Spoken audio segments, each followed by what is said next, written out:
Bonjour Ilana, bonjour Christophe, bonjour Madame Elharaj. Alors on a eu un début de semaine riche en actualité, notamment avec la cérémonie d'investiture de Donald Trump qui a certainement été retransmise dans le monde entier grâce à un des satellites dernier cri d'Elon Musk placé sur la tête de Melania. Ah non, on me dit dans mon oreillette que c'était juste son chapeau. D'ailleurs, je ne rentrerai pas dans la polémique sur le fameux geste d'Elon Musk lors de son discours. Salut nazi ou pas salut nazi, moi je pense qu'il a simplement voulu faire un petit geste pour célébrer à sa manière la journée franco-allemande qui a lieu aujourd'hui. Et oui. Traité de l'Élysée 1963. Merci maître Barbier. Alors, exit cette actualité mouvementée, je vais vous parler d'un sujet qui nous concerne toutes et tous, la famille. Ouais. Et oui, quel engouement, dis donc. Et oui, la famille, c'est une institution magnifique qui parfois ressemble à une entreprise à plein temps, mais sans le salaire, les congés payés et les tickets resto. Parce qu'honnêtement, quand on y pense, gérer une famille, c'est un peu comme être le PDG d'une PME en pleine crise. Petite entreprise connaît pas la crise. Alors premièrement, il y a le rôle du dirigeant, bien entendu. Alors vous, le parent, vous êtes censé être à la tête de tout ça. Vous êtes le chef d'orchestre, celui qui décide des priorités et des stratégies. Mais il y a un problème. Il y a toujours quelqu'un dans l'entreprise, l'enfant, pour ne pas le citer, qui veut faire grève. Maman, je veux pas aller à l'école, c'est pas juste. Bah oui mon petit, mais c'est la politique de l'entreprise, on a tous des obligations, c'est comme ça qu'on garde un minimum de rentabilité et de paix dans la maison. Ensuite, chaque famille a son département, le département repas est crucial. Là, vous êtes un peu le directeur de la cantine, mais avec des exigences dignes d'un chef étoilé. Je veux des pâtes. Non, j'aime pas les pâtes. Ah bon, alors tu veux quoi? Du couscous? Ah non, ça aussi tu détestes. On a l'impression d'être dans un restaurant gastronomique où le client n'a aucune idée de ce qu'il veut, mais il le sait très bien quand il l'a eu. Et tout ça avec un budget alimentaire qui ferait rougir un ministre des Finances.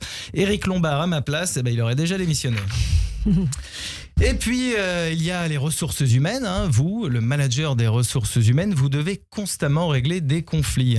Entre les enfants qui se battent pour une place sur le canapé ou ceux qui se chamaillent pour une télécommande. On est à la limite de la gestion de crise, un peu comme celle entre François Hollande et Jean-Luc Mélenchon, sauf que là, ça plaisante pas. Et dans ce cas de figure, vous avez deux options. Soit vous prenez le rôle du médiateur, soit vous vous dites « ça suffit, ce soir je démissionne, je vais me coucher ». Mais évidemment, pas de démission possible. La famille, c'est du 24 heures sur 24 et 7 jours sur 7. Même pendant votre pause déjeuner, vous êtes bombardé de messages comme « Papa, t'as vu mon t-shirt ?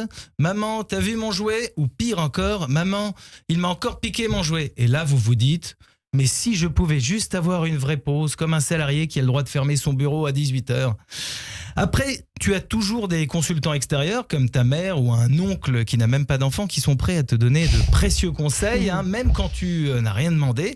Moi, je te dis ça, c'est pour toi, c'est pour t'aider, mais bon. Si tu veux pas risquer la faillite, tu devrais m'écouter. Bon, Kevin, tout ça n'est pas simple, visiblement. Est-ce que vous arrivez tout de même à trouver un petit moment pour vous, histoire de prendre un peu de recul? Eh bien, oui, Ilana, heureusement, il existe un seul endroit où on peut à peu près être tranquille, les toilettes, que j'ai rebaptisé mon bureau. Attention, afin de m'assurer de ne pas être dérangé dans mon bureau, il faut toujours que je veille à bien demander si personne ne souhaite s'y rendre avant moi. Et là, même si je ne suis pas à l'abri qu'un de mes enfants souhaite finalement s'y rendre pendant que j'y suis, on ne sait jamais. J'allais oublier de vous parler d'un pôle important de mon entreprise familiale, le département financier. Celui-ci qui, chaque mois, doit jongler avec les dépenses pour les activités des enfants, les courses, qui, avec l'inflation, nous coûtent le PIB du Ghana et les vacances. Vous avez constamment un mode de planification budgétaire. Et dans une certaine entreprise classique, quand ça ne va pas, avant de songer à mettre la clé sous la porte, on peut songer à licencier ou se faire racheter par un gros groupe. Mais moi, je ne peux pas me faire racheter. Ma famille, non, je ne suis pas en Afghanistan, donc je ne vais pas vendre ma fille pour renflouer les caisses de mon entreprise. Eh bien, merci. On n'a pas le temps de terminer, on n'a je pas le termine temps, là-dessus, mais non. Mais bon, je vous le dis, la famille, c'est un peu comme l'entreprise, sauf que dans ce cas-là, même en cas de faillite, vous pouvez toujours compter sur les câlins pour faire repartir la machine.